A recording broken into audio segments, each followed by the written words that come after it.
Hello வாங்க, எப்படி இருக்கிறீங்க? நல்லா இருக்கிறீங்களா? இன்றைக்கி அஸ்வினி சீக்ரெட் சமையலில் வந்து நம்ம சூப்பர் டேஸ்டியான உளுந்தே இல்லாத ஒரு வடை செய்ய போகிறோம். உளுந்து வடை. உளுந்து போடாமல் உளுந்து வடை எப்படி செய்கிறது பார்க்கலாமா? பாருங்கள், நான் அரிசி மாவு எடுத்துருக்கிறேன். ஒரு கப்பு அரிசி மாவில் தான் நம்ம இந்த வடையை செய்ய போகிறோம். ஒரு கப்பு அரிசி மாவு எடுத்துக்கோங்க, சரிங்களா? ஒரு கப்பு அரிசி மாவுக்கு மோர் ஒரு கப்பு எடுத்துக்கோங்க. நான் வந்து தயிரை மோராக பண்ணி வச்சுக்கிறேன். நீங்களும் அப்படி பண்ணிக்கலாம், இல்லை மோர் இருந்தாலும் நீங்கள் ஊற்றிக்கலாம், சரிங்களா? பாருங்கள், நான் மோர் தான் ஒரு கப்பு எடுத்துக்கிறேன். ஒரு கப்பு மோர் அப்படியே ஊற்றிக்கோங்க, சரிங்களா? ஒரு கப்பு அரிசி மாவு, இடியாப்பம் மாவு, வீட்டில் அரைச்ச மாவு, எந்த மாவாக இருந்தாலும் போட்டுக்கலாம், ஒரு பிரச்சனை கிடையாது. மாவு போட்டுக்கிட்டு நம்ம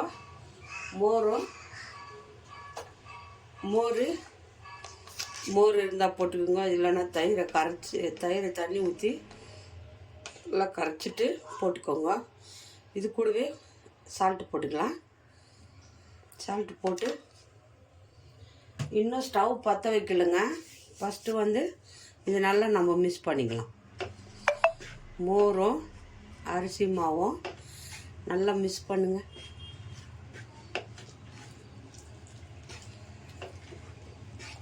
அதுலேயே சால்ட்டு போட்டாச்சு. சிம்பிளாக இப்போ நம்ம அப்பப்போ உளுந்து ஊற வச்சு 1 ஹவர் 2 ஹவர் ஊற வச்சு நம்ம அரைச்சி நம்ம வடை செய்வோம். இது பாருங்கள், சிம்பிளாக சீக்கிரத்தில் பண்ணிடலாம். இந்த வடை, உளுந்து வடை ஈஸியாக இருக்கும், நம்மளுக்கு கஷ்டமான வேலை இல்லை. எல்லார் வீட்லேயும் அரிசி மாவு இருக்கும், இடியாப்பம் மாவு இருக்கும், அரிசி அரைச்சி வச்சுருக்குங்க, அது இருந்தால் போதும். சிம்பிளாக இந்த வடை நம்ம செஞ்சிடலாம். பாருங்கள், நல்லா வந்து அதில் அந்த மோர் கலக்கணும் இல்லையா, அதுலேயே வடையை வந்து அரிசி மாவை நல்லா மிக்ஸ் பண்ணுறோம், சரியா? இப்போது அதுலேயே ஒரு கப்பு நம்ம தண்ணி ஊற்றிக்கணும். ஒரு கப்பு மோர் ஊற்றணும், ஒரு கப்பு தண்ணி ஊற்றிக்கணும்.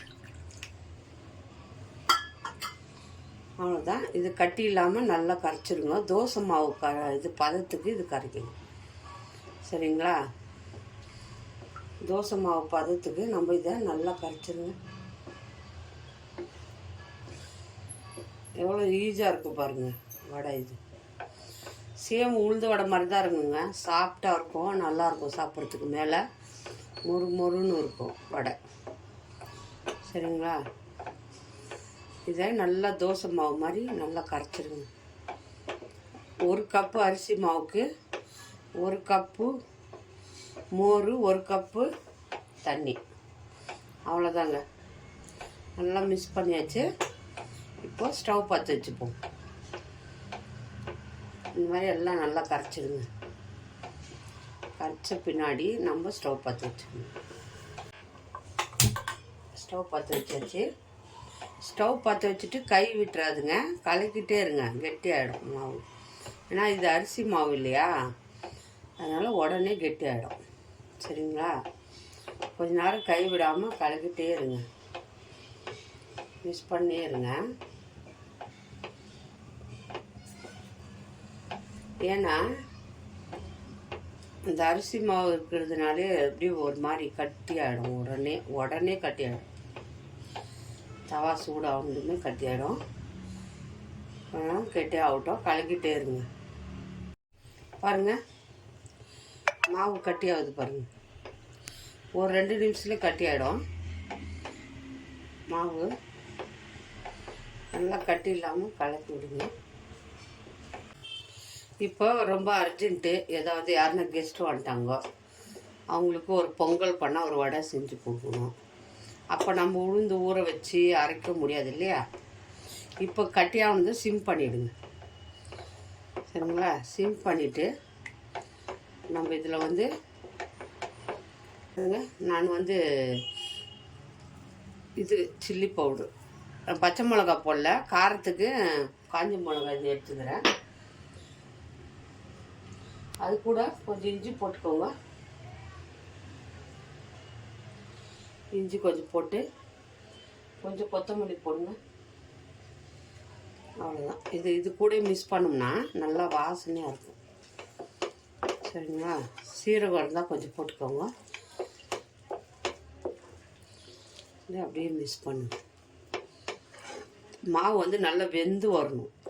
அப்போ தான் வந்து கையில் ஒட்டாது, வடை செய்யும்போது நல்லாயிருக்கும். சரிங்களா? திடீர்னு ஒரு கெஸ்ட் வந்தால் நம்ம உளுந்த வடைக்கு உளுந்து ஊற வச்சு அரைச்சி செய்ய வேண்டிய வேலையே இருக்காது. ஈஸியாக இந்த வடையை செஞ்சு கொடுத்தீங்கன்னா அவங்க சாப்பிட்டுடுவாங்க. சரிங்களா? இது தானேங்க, கஷ்டமான வேலையாக இது இல்லையா? நல்லா மாவு வெந்துடுச்சுன்னு வச்சுக்கோங்க, கையில் ஒட்டாது, சவாவில் கூட ஒட்டாது. மாவு வந்து வெந்துடுச்சுன்னா தவாலையும் ஒட்டாமல் வரும். இப்போ வந்து நல்லா கெட்டி ஆயிடுச்சு, மாவு வெந்து வந்துடுச்சு. சரிங்களா? நீங்கள் கையில் தண்ணி தொட்டு மாவு தொட்டுங்கன்னா தெரியும் மாவு வெந்துடுச்சா. ஒட்டலைன்னா மாவு வெந்துடுச்சுன்னு அர்த்தம். சரிங்களா?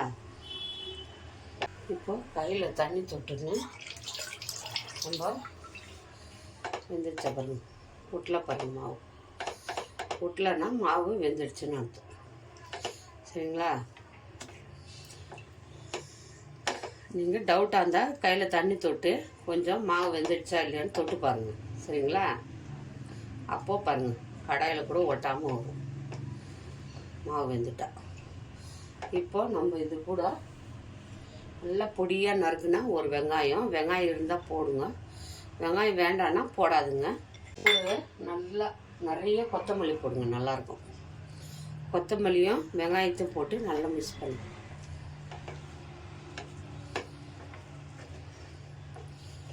நல்லா மிக்ஸ் பண்ணிவிட்டு கொஞ்ச நேரம் சூடு ஆறுற அளவுக்கு வைங்க. கை பொறுக்கிற சூடு ஆகிறதுக்கு. ஏன்னா உடனே கை தொட்டால் சூடாக இருக்குது. இந்த கொத்தமல்லி நிறைய போட்டுங்கன்னா நல்லா கம்மன்னு இருக்கும், வடை சூப்பராக வரும். சரிங்களா? வெங்காயம் போட்டாச்சு, எல்லாம் மிக்ஸ் பண்ணியாச்சு. அவ்வளோதான். ஒரு 5 நிமிஷம் விட்டு நம்ம இதை வடை மாதிரி தட்டி எடுத்துடலாம். சரிங்களா? அவ்வளோதான் ஆயிடுச்சு. இப்போ ஸ்டவ் ஆஃப் பண்ணிவிடுங்க. சரிங்களா? இப்போ ஸ்டவ் ஆஃப் பண்ணிவிடுவோம். ஆஃப் பண்ணிவிட்டு ஒரு 5 நிமிஷம் விட்டுருங்க, கொஞ்சம் சூடு ஆறட்டும். ஆறின பிறகு நம்ம பாருங்கள், கொஞ்சம் எண்ணெய் தொட்டுக்கோங்க. கையில் எண்ணெய் கொஞ்சம் தொட்டுன்னு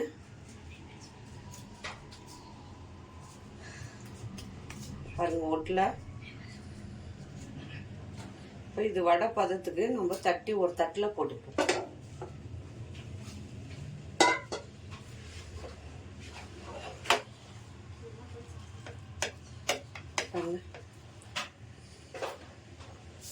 லைட்டாக சூடாக இருக்கும் போதே பண்ணுங்கள், ரொம்ப ஆற வைக்காதுங்க.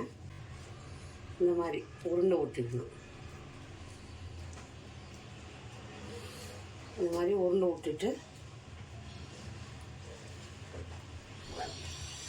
தட்டிக்கணும். தட்டிட்டு இந்த விரல் இருக்கு இல்லையா, இதெல்லாம் இப்படி ஹோல்ஸ் அவ்வளோதான். பாருங்க, சேம் இப்படி ஹோல்ஸ் போட்டால் ஆயிடுச்சு. இதை தட்டி ஒரு தட்டில் எடுத்து வச்சுக்கோங்க.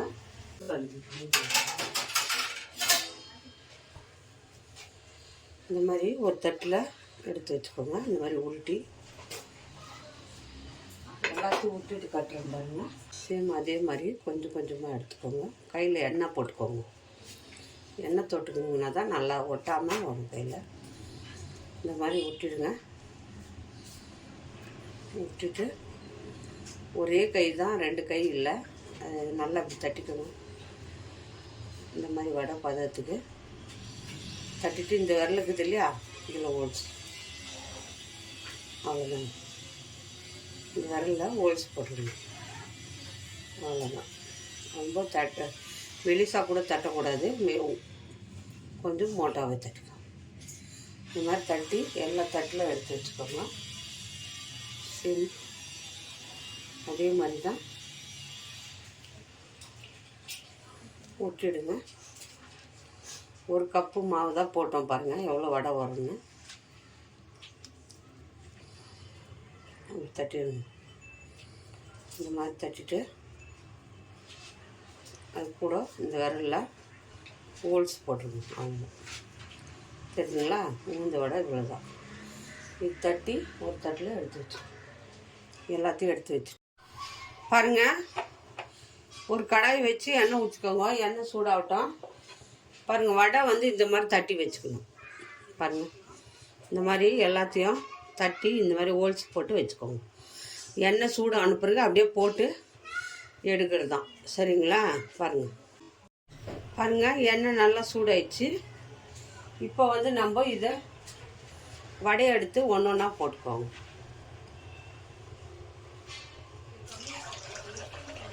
எடுத்து ஒன்று ஒன்றா போட்டுக்கலாம். ஒரு 4 நாளாக போட்டு ஃப்ரை பண்ணிக்கோங்க. எல்லாத்தையும் போடாதுங்க. கொஞ்ச நேரம் விட்டு பாருங்கள். போட்டதுமே திருப்பாதுங்க. ஒரு 5 நிமிஷம் விட்டுருங்க. விட்டுட்டு அசாத திருப்பி விடுங்க.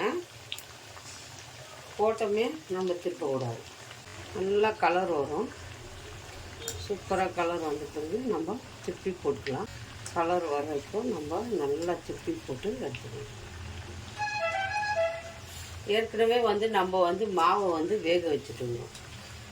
சரிங்களா? இது ரொம்ப வந்து வேகணும்லாம் ஒன்றும் கிடையாது. கலர் வரணும்.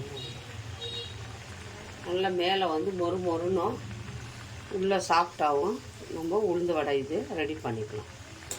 சிம்பிளாக பாருங்கள். யாருன்னா கெஸ்ட்டும் வந்தால் 10 நிமிஷம் ஆகாது இந்த வடை செய்கிறது. உளுந்து இருந்தால் தான் வடை செய்ய முடியும், இல்லை உளுந்து இல்லாமல் வடை செய்யலாம். சரிங்களா? சூப்பராக இருக்கும். உளுந்து இல்லாமல் வடை சுட்டு அதை நம்மளுக்கு ரொம்ப ரிஸ்க்கு வேலை. மிக்சியில் போட்டு அரைக்கணும், அது பண்ணணும், இது பண்ணணும், எதுவுமே கிடையாது. சரிங்களா? அப்படியே சிம்பிளாக பாருங்கள். 1 கப்பு மாவுக்கு எவ்வளோ வடை வருதுன்னு பாருங்கள். கடையில் போய் நீங்கள் வாங்குறீங்க ஒரு வடை 10 ரூபா 5 ரூபா. இது பாருங்கள் எவ்வளோ சிம்பிளான வடை இது. பாருங்கள், நல்ல கலர் வந்துச்சா? உளுந்த வடை கலர் வந்து விட்டது பாருங்கள். அவ்வளோதான், வெந்து போச்சு. நம்ம இப்போ எடுத்துக்கலாம். வடை உளுந்த வடை ரெடி ஆயிடுச்சு. ஒரு தட்டில் எடுத்து வச்சுக்குவோம். பாருங்கள் எப்படி வந்துருக்குதுன்னு. வடை எத்தனை வந்துக்குது பாருங்கள். 1 கப்பு அரிசி மாவு போட்டோம். 4 5 10 12 வடை வந்துருக்குது. 12 வடை வந்திருக்குங்க. 1 கப்பு அரிசி மாவுக்கு 12 வடை வந்திருக்கு. சூப்பராக வந்துருக்குது பாருங்கள். உளுந்த வடையோட பெஸ்ட்டாக இருக்குது பாருங்கள்.